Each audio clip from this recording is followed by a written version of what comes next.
Ça vient d'abord d'un intérêt pour l'émission de télé-réalité Love Story, et plus particulièrement pour le personnage de Loana, que j'avais identifié un peu comme étant une grande tragédienne qui tout au long de la saison 1 du Loft reste comme ça très noble, très digne, et qui est un petit peu à l'écart du reste du groupe, et qui en même temps subit les quolibets du reste du groupe, et en même temps on sent qu'elle a une sorte de charisme un peu naturel, et d'émotion, enfin d'émotivité, je sais pas, elle dégage une grande émotion, et donc du coup moi il y avait un truc où enfin son personnage m'avait beaucoup touché à cet endroit-là. Et, et donc je pense que le chemin s'est fait plutôt à l'inverse, c'est-à-dire c'est d'abord le loft qui m'a intéressé, et puis j'avais commencé à scripter un petit peu, c'est-à-dire à réécrire mot pour mot toutes les actions, toutes les paroles du loft, etc., en me disant que ça ferait un très bon matériau pour une pièce. Et puis en fait, je sais pas, je trouvais que, bon, comme le principe du loft était quand même de laisser les gens vivre comme ça, comme une sorte de terrarium, je me suis dit que que ça manquait de tension dramatique. Donc je me suis mis à chercher une pièce. Et puis il se trouve qu'on m'avait conseillé Don Carlos en me disant mais ça t'intéressera beaucoup, c'est beaucoup d'embrouilles politiques, c'est une pièce dans laquelle toute la question de la vérité, donc, à qui on peut faire confiance, comment essayer de convaincre les gens de nous faire confiance, comment utiliser le sentiment amoureux pour convaincre les autres de nous faire confiance, voilà, il y a plein de strates. Et donc du coup, c'est à ce moment-là qu'en lisant Don Carlos, je me suis dit mais oui, avec tous les personnages, en fait ça vient un petit peu combler une sorte de manque, de vide qu'il y avait uniquement dans l'émission, et qui me manquait.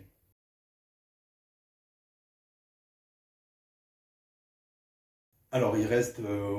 Don Carlos, c'est une pièce où il y a beaucoup de personnages. Nous, on n'a gardé que 4, on s'est concentré un peu sur les 4 jeunes gens, puisque c'était un peu un de nos sujets d'étude, quoi. C'est-à-dire la jeunesse, les jeunes gens, et c'est aussi ça fait partie du lien qu'on fait entre la télé-réalité et ce théâtre-là, c'est-à-dire des jeunes gens qui sont enfermés dans un lieu, qui sont mis en compétition les uns avec les autres pour accéder, dans le cas de Don Carlos, au pouvoir, et dont l'amour est un peu l'objet de manipulation suprême.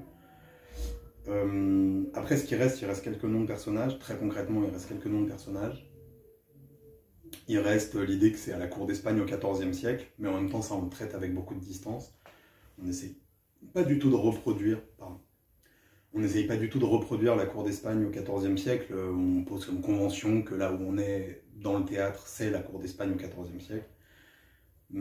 Et c'est à peu près tout. Enfin, c'est des rapports entre les personnages, mais en fait, du texte en lui-même, nous on écrit encore d'après Don Carlos de Schiller, mais c'est un peu d'après une idée de Don Carlos de Schiller qu'on a travaillé. On a aussi beaucoup travaillé en lisant des résumés de la pièce sur Wikipédia.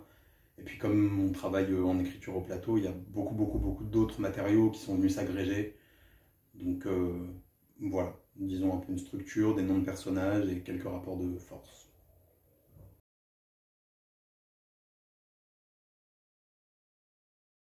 Bah ça c'était la grande question, c'était un peu ce qui nous a occupé, une des choses qui nous a le plus préoccupé avant de travailler. Très vite on s'est dit qu'on n'avait pas envie de vidéo en direct. En tout cas pas comme on n'arrivait pas à la penser différemment que comme de quelque chose de très esthétique, de très léché. On s'est dit que ce serait pas, enfin qu'il fallait pas reproduire l'espèce d'effet vidéo de ils sont enfermés et donc ils sont filmés un peu sous tous les angles. Et donc justement c'était un peu le jeu de se dire c'est quoi les équivalences qu'on peut faire. Donc qu'est-ce que c'est qu'une voix qui donne des ordres dans une salle de répétition, c'est la voix d'un metteur en scène. Qu'est-ce que c'est que le confessionnal? C'est un endroit où le metteur en scène peut demander, enfin c'est un peu des sortes de moments d'échange entre les comédiens et le metteur en scène. Et donc nous ce qu'on a rajouté là, c'est quand ils vont au confessionnal, on ne sait jamais trop si c'est les personnages qui parlent, les acteurs qui parlent de leurs personnages ou les acteurs qui parlent. Mais en tout cas, voilà, on s'est dit que c'était censé être l'endroit où ils débriefaient et où ils étaient le plus sincères possible.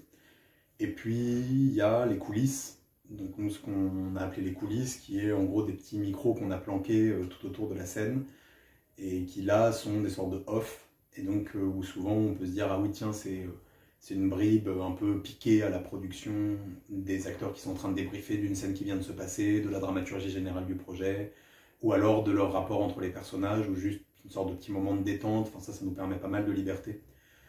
Et puis il y a les surtitres évidemment, où ça nous permet d'annoncer quelque chose un peu de manière programmatique, c'est-à-dire le surtitre nous sert en même temps à annoncer ce qui va arriver, et après on voit au plateau cette chose annoncée se réaliser ou pas, et donc ça joue dans une sorte d'effet de rebond. Ou alors ça vient commenter, ou alors commenter pour un peu dévier l'attention du spectateur. Et puis évidemment il y a il y a toute une partie un peu humoristique. Mais donc voilà, c'était vraiment comme ça qu'on a travaillé, c'est plus de se poser la question, quels sont les éléments caractéristiques de la télé-réalité et c'est quoi leurs équivalents au théâtre.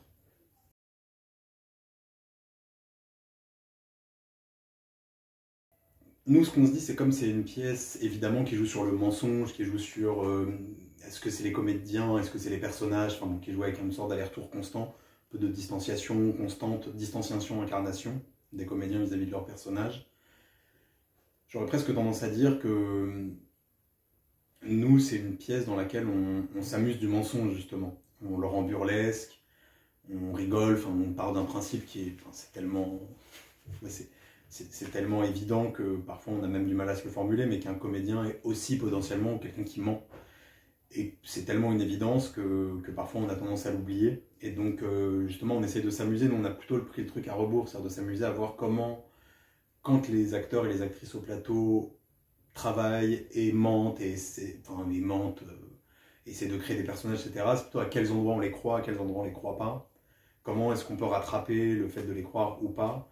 Comment parfois le burlesque amène à une sorte d'adhésion totale et est-ce qu'on confond cette adhésion avec une croyance? Ou comment parfois justement c'est des choses toutes petites qui vont vers une sorte de sincérité très plate qui fait que tout à coup on est avec eux. Mais tout le long du jeu, et c'est pour ça qu'on a gardé Don Carlos aussi, c'est une fiction de A à Z de tout ce qu'on raconte dans le spectacle, même s'il y a beaucoup de choses inspirées de nos vies.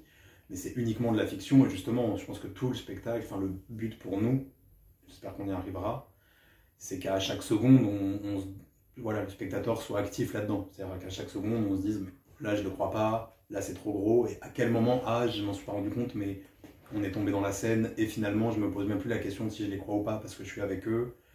Donc voilà, je dirais plutôt ça comme ça.